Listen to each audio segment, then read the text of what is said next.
प्रधानमंत्री ने कहा, खिलौना मेला आत्मनिर्भर भारत के निर्माण और देश की परंपराओं को मजबूत करने की दिशा में महत्वपूर्ण कदम। भारत खिलौना मेले का किया शुभारंभ।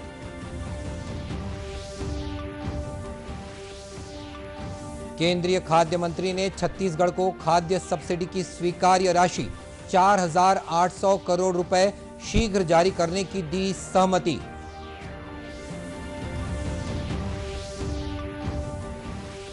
श्रद्धा और आस्था का प्रतीक राजिम पुन्नी मेला आज से शुरू। त्रिवेणी संगम पर श्रद्धालुओं ने किया पुण्य स्नान।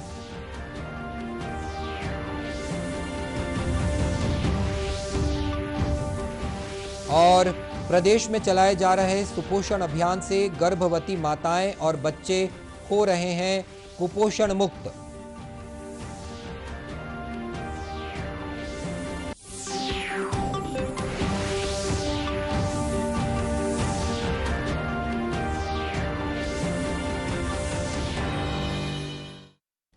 नमस्कार, आप देख रहे हैं दूरदर्शन समाचार। मैं हूं मनीष अहलूवालिया और अब समाचार विस्तार से। प्रधानमंत्री नरेंद्र मोदी ने कहा है कि भारत खिलौना मेला आत्मनिर्भर भारत के निर्माण और देश की सदियों पुरानी परंपराओं को मजबूत करने की दिशा में एक महत्वपूर्ण कदम है। भारत खिलौना मेले का वीडियो कॉन्फ्रेंसिंग के माध्यम से उद्घाटन करते हुए श्री मोदी ने कहा कि भारत के स्थानीय खिलौने अपेक्षाकृत अधिक सस्ते और पर्यावरण अनुकूल उत्पादों से निर्मित होते हैं। उन्होंने भारतीय खिलौना निर्माताओं से पर्यावरण और मस्तिष्क के अनुकूल खिलौने बनाने का अनुरोध किया। भी देश को आत्मनिर्भर बनाना है, वोकल फॉर लोकल होना है। इसके लिए हमें आज की जरूरतों को समझना होगा। हमें दुनिया के बाजार को, दुनिया की प्राथमिकताओं को जानना होगा। हमारे खिलौनों में बच्चों के लिए हमारे मूल्य, संस्कार और शिक्षाएं भी होनी चाहिए और उनकी गुणवत्ता भी अंतर्राष्ट्रीय मानकों के हिसाब से होनी चाहिए। प्रधानमंत्री ने कहा कि स्थानीय खिलौने बच्चों में एकता की भावना को मजबूती प्रदान करते हैं। सरकार की राष्ट्रीय खिलौना कार्य योजना का जिक्र करते हुए प्रधानमंत्री ने कहा कि खिलौनों के निर्माण को लेकर राज्यों को भी प्रतिस्पर्धी बनना होगा। साथ ही उन्होंने कहा कि इससे राज्यों को बराबर का मौका मिलेगा। बारे में सरकारें बात करने की भी जरूरत नहीं समझती थी। इसे कोई गंभीर विषय नहीं समझा जाता था। लेकिन अब देश ने खिलौना उद्योग को 24 प्रमुख क्षेत्रों में दर्ज किया है, उसका दर्जा दे दिया है। नेशनल टॉय एक्शन प्लान भी तैयार किया गया है। इसमें 15 मंत्रालयों और विभागों को शामिल किया गया है ताकि ये उद्योग कॉम्पिटिटिव बने, देश खिलौनों में आत्मनिर्भर बने और भारत के खिलौने दुनिया में भी जाएं। इस पूरे अभियान में राज्यों को बराबर का भागीदार बनाकर टॉय क्लस्टर विकसित करने का प्रयास किया जा रहा है। श्री मोदी ने कर्नाटक के चन्नपटना, उत्तर प्रदेश के वाराणसी और राजस्थान में जयपुर के खिलौना निर्माताओं से बातचीत की। प्रधानमंत्री ने जयपुर के पुतली निर्माताओं से बच्चों में हाथ धोने और मास्क पहनने की आदतों को बढ़ावा देने के लिए नाटक तैयार करने का आग्रह भी किया। इस मेले में 1000 से अधिक खिलौना निर्माता शामिल हो रहे हैं। यहां 11 राज्यों के पैवेलियन हैं। केंद्रीय खाद्य मंत्री पीयूष गोयल ने छत्तीसगढ़ को खाद्य सब्सिडी की स्वीकार्य राशि 4,800 करोड़ रुपए शीघ्र जारी करने की सहमति दे दी है। अपने दिल्ली प्रवास से लौटने के बाद मुख्यमंत्री भूपेश बघेल ने केंद्रीय मंत्री से मुलाकात के दौरान धान खरीदी को लेकर की गई चर्चा के बारे में पत्रकारों को जानकारी दी। श्री बघेल ने कहा कि जूट बारदाने की कमी को देखते हुए केंद्रीय खाद्य मंत्री ने नए पुराने बारदानों का उपयोग करने पर सहमति दी है। 49,000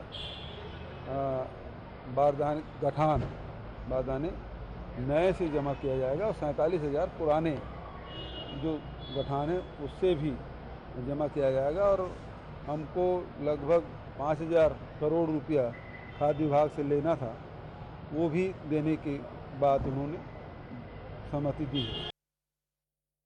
गौरतलब है कि मुख्यमंत्री भूपेश बघेल ने नई दिल्ली में केंद्रीय खाद्य मंत्री पीयूष गोयल से मुलाकात की और छत्तीसगढ़ से केंद्रीय पूल में 40 लाख मीट्रिक टन चावल उपार्जित किए जाने का आग्रह किया। इस दौरान आयोजित बैठक में स्पष्ट किया गया कि खरीद की जाने वाली धान की मात्रा समेत केंद्रीय पूल के लिए खरीद संचालन पूरी तरह से भारत सरकार, भारतीय खाद्य निगम और राज्य सरकार के बीच हुए MOU पर आधारित होगा। इस बैठक में मुख्यमंत्री भूपेश बघेल के साथ प्रदेश के खाद्य मंत्री अमरजीत भगत और कृषि मंत्री रविंद्र चौबे भी शामिल हुए। प्रदेश में राजिम पुन्नी मेला आज से शुरू हो गया है। श्रद्धा और आस्था के प्रतीक इस मेले में शामिल होने देश भर से भी श्रद्धालु पहुंच रहे हैं। आज सुबह से ही श्रद्धालुओं का त्रिवेणी संगम में डुबकी लगाने का सिलसिला शुरू हुआ, जो दिन भर जारी रहेगा। मेले का औपचारिक शुभारंभ आज देर शाम विधानसभा अध्यक्ष डॉक्टर चरणदास महंत करेंगे।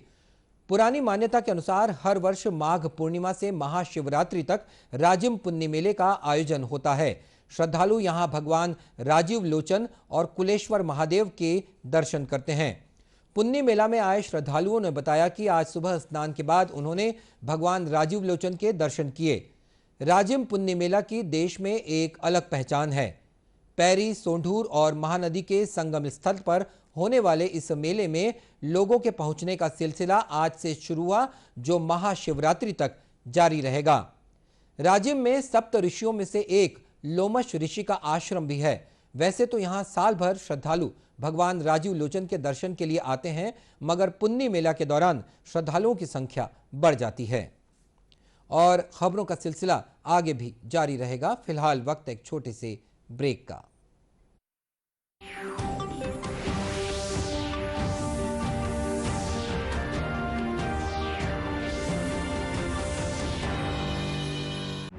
वैश्विक महामारी कोविड-19, जिसका कहर संपूर्ण मानव जाति को अपनी आगोश में ले चुका है।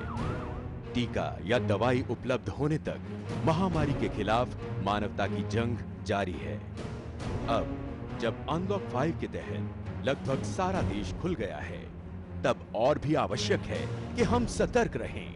ऐसे में सबसे जरूरी है समझदारी और बचाव।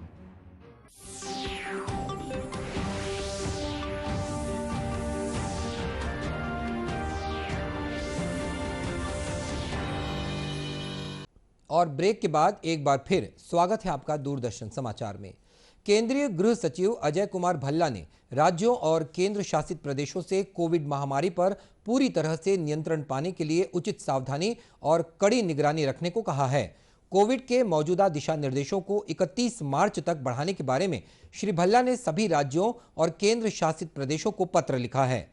उन्होंने कहा कि पिछले कुछ महीनों में देश में सक्रिय और नए मामलों की संख्या में गिरावट आई है, लेकिन सावधानी बरतने और कड़ी निगरानी की आवश्यकता भी है। वहीं केंद्रीय स्वास्थ्य मंत्रालय ने कहा कि देश भर में अब तक 1,42,00,000 से अधिक लोगों को कोविड के टीके लगाए जा चुके हैं। पिछले 24 घंटों के दौरान 7,69,000 स्वास्थ्य कर्मियों और अग्रिम पंक्ति के कार्यकर्ताओं को टीके लगाए गए। मंत्रालय ने कहा कि देश में कोविड से स्वस्थ होने की दर 97.14% हो गई है। अब तक 1,07,00,000 से अधिक लोग स्वस्थ भी हो चुके हैं, जबकि 59,590 रोगियों का उपचार चल रहा है। इधर छत्तीसगढ़ में पिछले 24 घंटों के दौरान कोरोना संक्रमण के 289 नए मामले सामने आए। अब तक 3,12,189 लोग संक्रमित पाए गए हैं, जिनमें से 3,05,524 लोग स्वस्थ हो चुके हैं। फिलहाल 2,827 मरीजों का उपचार विभिन्न अस्पतालों और होम आइसोलेशन में चल रहा है। प्रधानमंत्री नरेंद्र मोदी कल आकाशवाणी से मन की बात कार्यक्रम में देश विदेश के लोगों के साथ अपने विचार साझा करेंगे। यह इस मासिक रेडियो कार्यक्रम की 74वीं कड़ी होगी। आकाशवाणी और दूरदर्शन के समूचे नेटवर्क पर इसका प्रसारण होगा। यह आकाशवाणी समाचार की वेबसाइट www.newsonair.com और news on AIR mobile app पर भी उपलब्ध रहेगा। मन की बात कार्यक्रम आकाशवाणी, दूरदर्शन समाचार, प्रधानमंत्री कार्यालय और सूचना और प्रसारण मंत्रालय के YouTube चैनल्स पर भी सीधा प्रसारित होगा। आकाशवाणी से हिंदी में प्रसारण के तुरंत बाद क्षेत्रीय भाषाओं में भी इसे प्रसारित किया जाएगा। क्षेत्रीय भाषाओं में इसे रात 8 बजे एक बार फिर से सुना जा सकता है। गर्भवती माताओं और बच्चों में कुपोषण की कमी को दूर करने के लिए प्रदेश भर में सुपोषण अभियान चलाया जा रहा है और इसके बेहतर नतीजे देखने को मिल रहे हैं। दुर्ग जिले की ग्राम पंचायत गुजरा और बटरेल को हाल ही में कुपोषण मुक्त ग्राम पंचायत घोषित किया गया है। कोरोना काल के दौरान महिला और बाल विकास विभाग के अधिकारियों और कर्मचारियों द्वारा अभियान की मॉनिटरिंग की गई। इस दौरान घर घर जाकर बच्चों का वजन लिया गया और उन्हें रेडी टू ईट और अन्य पौष्टिक आहार उपलब्ध कराए गए। गांव के आंगनवाड़ी केंद्रों में आने वाली माताओं ने बताया कि आंगनवाड़ी कार्यकर्ताओं और अधिकारियों के दिशा निर्देशों का वे पूरी तरह से पालन कर रही हैं और इसका उन्हें लाभ भी मिल रहा है। तब से आ रही हूँ और खाना वाना भी शुरू बच्चे के समय खाना खाने के लिए बुलाते थे और आयरन कैल्शियम का गोली खाने के लिए सलाह देते थे और बीच में आराम करने का 1-2 घंटा आराम करना चाहिए, इसे करके सलाह देते थे। यहाँ मतलब मैं इस बच्चे को प्रेग्नेंट थी तब से आ रही हूँ। यहाँ मुझे भोजन मिलता है, रेडी टू ईट फूड मिलता है, उसका पूरा लाभ उठा रही हूँ। उसका रोटी बनाकर और हलवा बनाकर खाती हूँ, मेरे बच्चे को भी खिलाती हूँ। अब इससे सेहत अच्छा रहता है। क्षेत्र की महिला और बाल विकास विभाग की पर्यवेक्षक समता सिंह ने बताया कि कोरोना काल में उनकी टीम ने घर घर जाकर गर्भवती माताओं को पोषण संबंधी जानकारियां दी। पूरे सेक्टर दरबार मोखली परिक्षेत्र है, उसके अंतर्गत जितने 27 आंगनबाड़ी केंद्र हैं, तो हम लोग कोविड काल में भी इसे आंगनबाड़ी को प्रभावित नहीं होने दिए। भले ही आंगनबाड़ी खुल नहीं रहे थे, पर सूखा राशन के माध्यम से और जो हमारा THR वितरण है वो सब हम लोग ने सुनिश्चित करते रहा, उनके घर घर जाकर दिया। और साथ ही गृह भेंट के माध्यम से हमारी आंगनवाड़ी कार्यकर्ताएं, हम और जो मितानिन है, महिला पुलिस स्वयं सेविकाएं, सभी घर घर जाकर ये सुनिश्चित की कि बच्चे खाना खा रहे हैं। पाटन क्षेत्र के परियोजना अधिकारी सुमित गंडेचा ने बताया कि सामूहिक तौर पर यह अभियान चलाया गया और व्यापक स्तर पर निगरानी की गई। को भी जो कुपोषित बच्चे हैं उनको भी हमने आंगनबाड़ी में बुलाकर खाना खिलाया, तो उसका एक परिवर्तन देखने को मिला। तो बच्चों का जो वजन है वो बहुत जल्दी ही बढ़ने लगा, बच्चों के वजन में ग्रोथ मिली। इसके अलावा हमारी आंगनबाड़ी कार्यकर्ताओं ने घर घर जाकर गृह भेंट की, गर्भवती महिलाओं को, कुपोषित बच्चों की माताओं को ये समझाया कि बच्चे को क्या खिलाना है, कितनी बार खिलाना है और कितनी मात्रा में खिलाना है। ये जो समुचित प्रयास थे। इसके अतिरिक्त और एक चीज़ और हमने अतिरिक्त की, जो गंभीर कुपोषित बच्चे थे जिनका वजन बहुत ही कम था, उनको हमने रेगुलरली बाल संदर्भ योजना में स्वास्थ्य जाँच करवाई। तो स्वास्थ्य जाँच, गृह भेंट और अतिरिक्त आहार जो आंगनबाड़ी में दिया गया, ये तीनों चीज़ें ऐसी थी जिसके द्वारा हम आंगनबाड़ी में कुपोषण मुक्त करने में सफल रहे हैं। करीब 20 आंगनबाड़ी परियोजना की जो है वो कुपोषण मुक्त हो चुकी है। और बड़े खुशी की बात यह है कि जो गुजरा पंचायत की जो 6 आंगनबाड़ियाँ हैं, गुजरा गांव की 4 आंगनबाड़ियाँ और मटिया गांव की 2 आंगनबाड़ियाँ, कुल 6 आंगनबाड़ी। और वैसे ही बटरेल पंचायत की 5 आंगनबाड़ी, वो एक ही गाँव का एक पंचायत है। ये पूरी 2 पंचायत पूरी कुपोषण मुक्त हो चुकी। और आपको जानकारी दे दें कि सुपोषण अभियान के तहत आंगनवाड़ी केंद्रों में आने वाली माताओं के लिए गोद भराई और बच्चों के लिए अन्नप्राशन जैसे कार्यक्रम भी चलाए जा रहे हैं। और बुलेटिन के अंत में मुख्य समाचार एक बार फिर।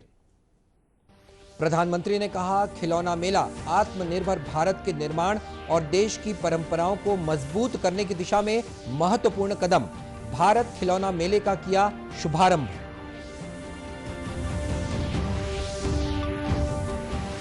केंद्रीय खाद्य मंत्री ने छत्तीसगढ़ को खाद्य सब्सिडी की स्वीकार्य राशि 4,800 करोड़ रुपए शीघ्र जारी करने पर सहमति दी।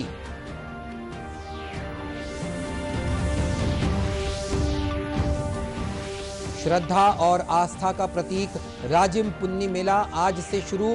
त्रिवेणी संगम पर श्रद्धालुओं ने किया पुण्य स्नान।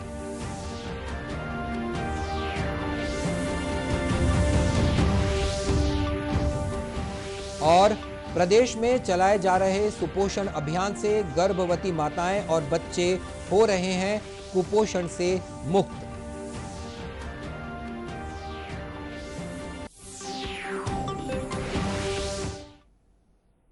और इसी के साथ ये समाचार बुलेटिन समाप्त हुआ। नमस्कार।